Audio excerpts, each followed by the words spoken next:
Et comment on peut arriver à booster le développement simplement avec l'action et l'impulsion seulement de Kinshasa, dès lors que la Constitution a reconnu, dans son article 3, la décentralisation.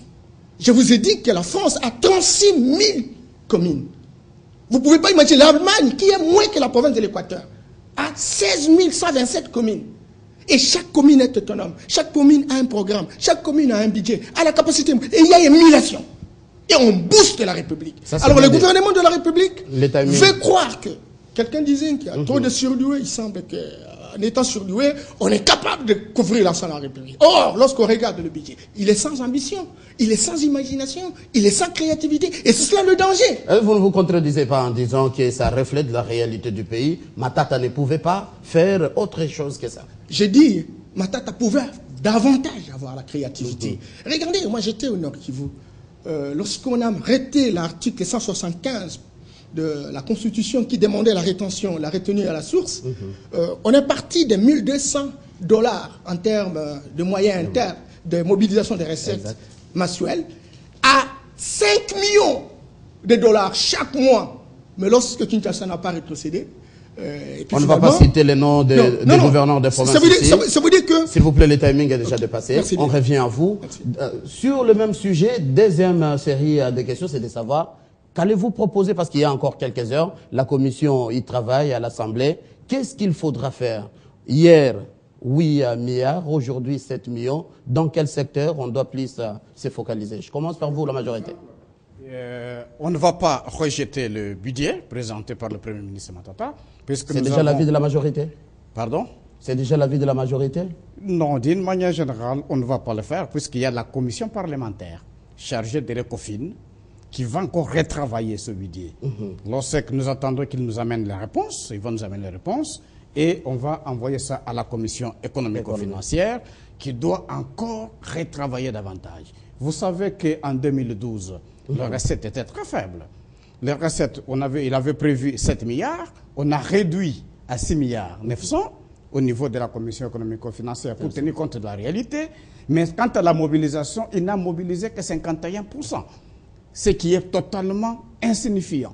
Alors, il faudrait que le Premier ministre puisse au moins comprendre qu'il a une lourde tâche, il a une charge lourde, c'est-à-dire la charge de voir très loin et de faire appliquer la décision du chef de l'État d'améliorer le social dans notre pays.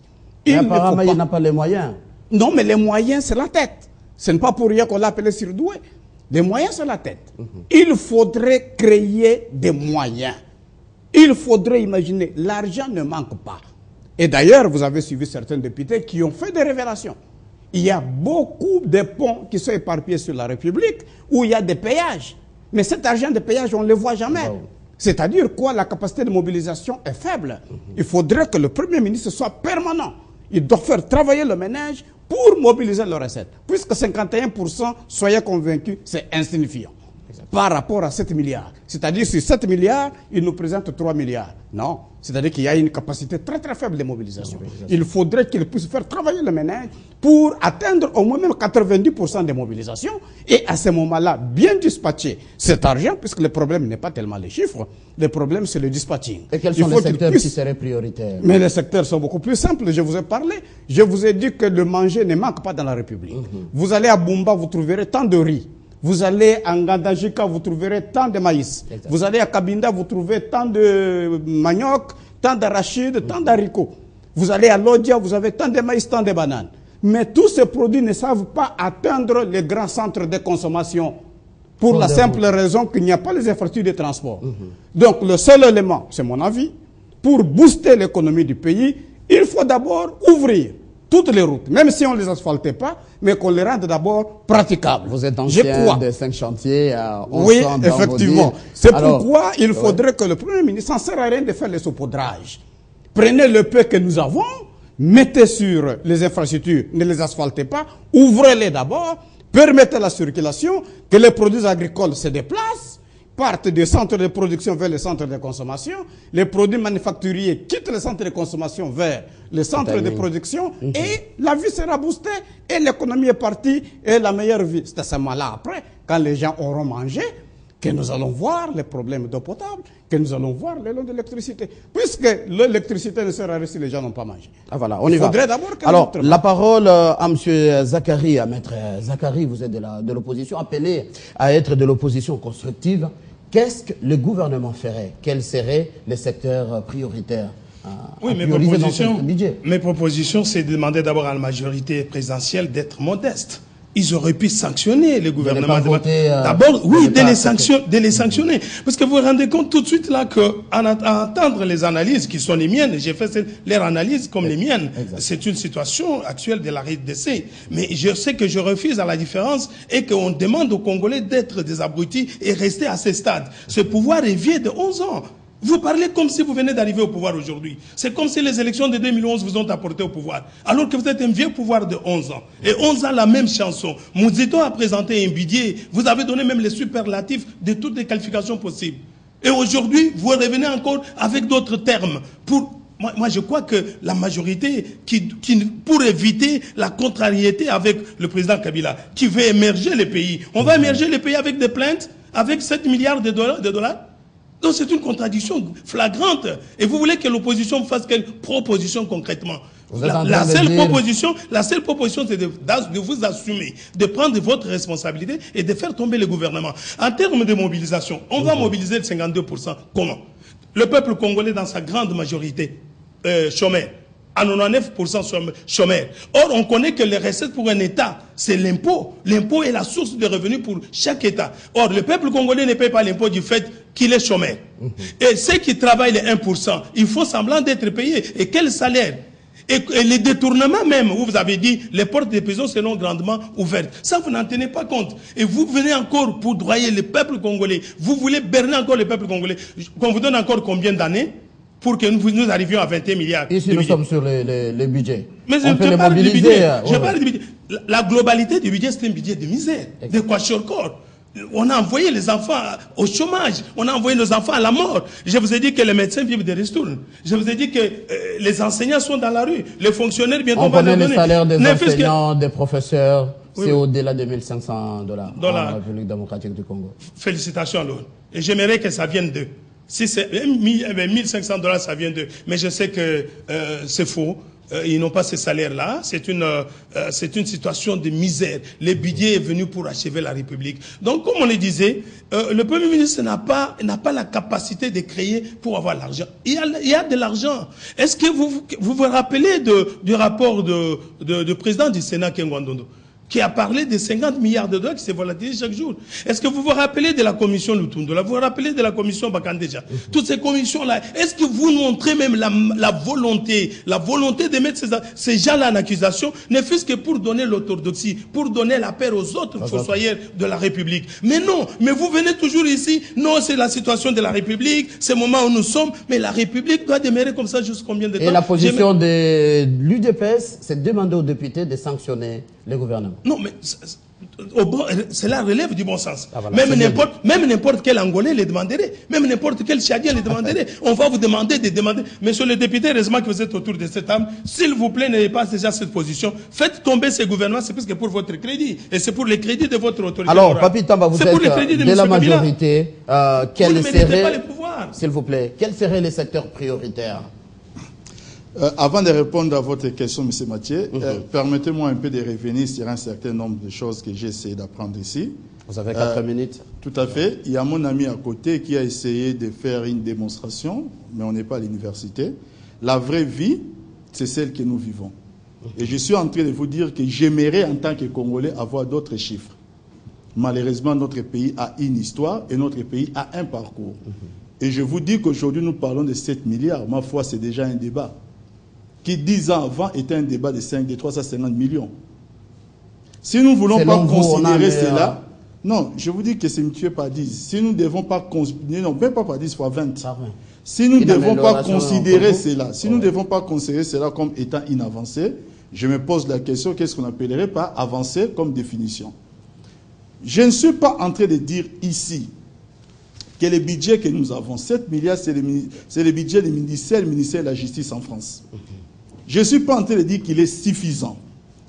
Je suis seulement en train de dire on ne peut pas continuellement, ou même pas continuellement, on ne peut pas tricher avec les chiffres. On ne peut que faire la politique de ces moyens. Et c'est pour autant dire que dans un contexte extra-budgétaire, il n'y aurait pas moyen de créer des secteurs de cadrage macroéconomique, et c'est là que le génie peut intervenir pour maintenant travailler dans le sens de l'amélioration de la situation de vie de nos concitoyens. C'est ce que j'ai essayé de dire tout à l'heure. Le génie ne peut pas être dans des recettes imaginaires. On parle de certains rapports ici. La question que je me pose seulement, parce que beaucoup de gens aiment en parler, elles sont des rapports qu'ils ont lus. Est-ce qu'ils connaissent les termes ou les conclusions de ces différents rapports, ne serait-ce dans leur contenu?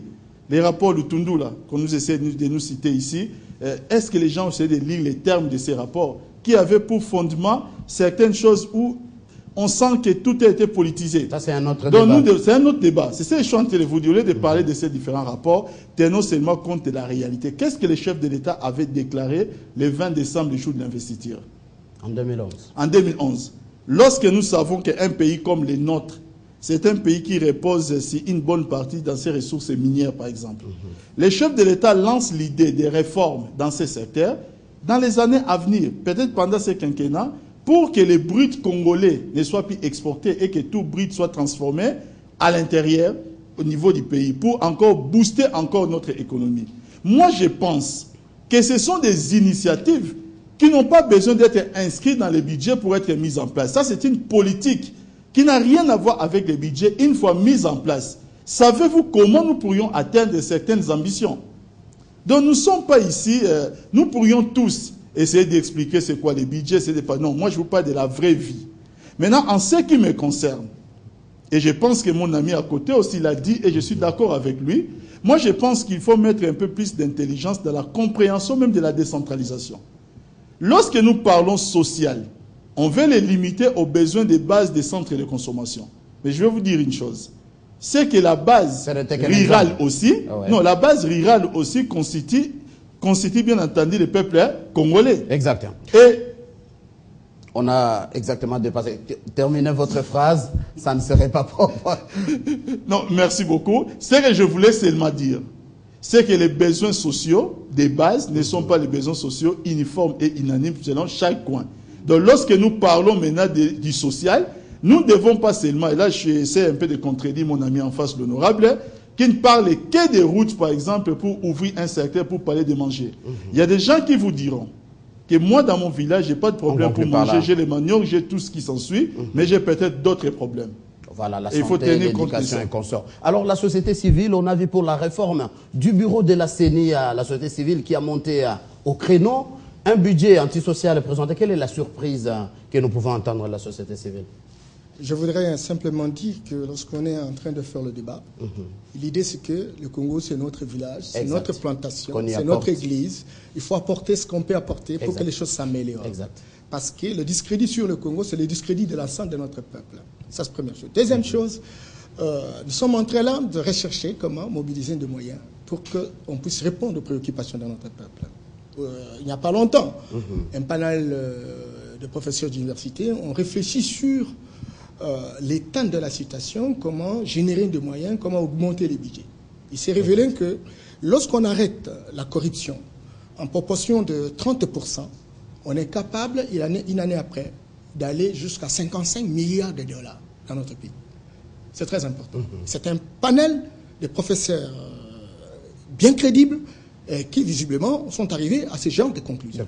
Troisième chose, il faut comprendre que le poids d'un sous-continent comme le Congo ne peut pas reposer simplement à un seul centre d'impulsion que le gouvernement central. Et il faut une répartition des rôles. C'est comme ça que les constituants avaient déjà arrêté 3 niveaux. Le niveau national, le niveau provincial et le niveau local. Il faut donc aller dans cette direction pour responsabiliser les locales à faire le développement local, le provincial à faire le développement provincial et le national. Et là, il y a une répartition des compétences, il y a une répartition des ressources, il y a une répartition des charges. C'est très important. Et lorsqu'on bloque cette dynamique, on se bloque soi-même. Troisième chose, il faut chercher ce qu'on peut appeler le point d'amplification. Le point d'amplification, ce sont des secteurs pour lesquels, lorsque vous vous appuyez, ça a des effets d'entraînement sur les autres. Quelqu'un disait tout à l'heure, les infrastructures routières. C'est vrai que, bon, aujourd'hui, il y a un potentiel. Par là. Un potentiel de 145 000 km. On a prévu 815. Et nous avons 88 000 km de routes et de dessertes agréées.